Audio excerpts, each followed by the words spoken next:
మసాలాలు కూడా ఏమీ అవసరం లేదండి ఎక్కువగా. ఒక్క అల్లం వెల్లుల్లి పేస్ట్, మిరియాల పొడి ఉంటే సరిపోతుంది. చాలా బాగుంటుంది, చాలా స్పైసీగా తినడానికి చాలా బాగుంటుంది.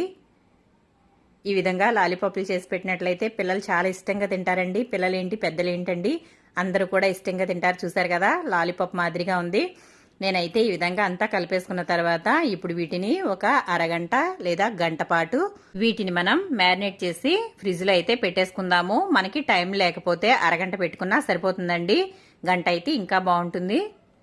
ఇవి ఈ విధంగా కలిపేసుకుని ఫ్రిడ్జ్లో పెట్టుకున్నట్లయితే ఎప్పుడంటే అప్పుడు చేసుకోవచ్చండి.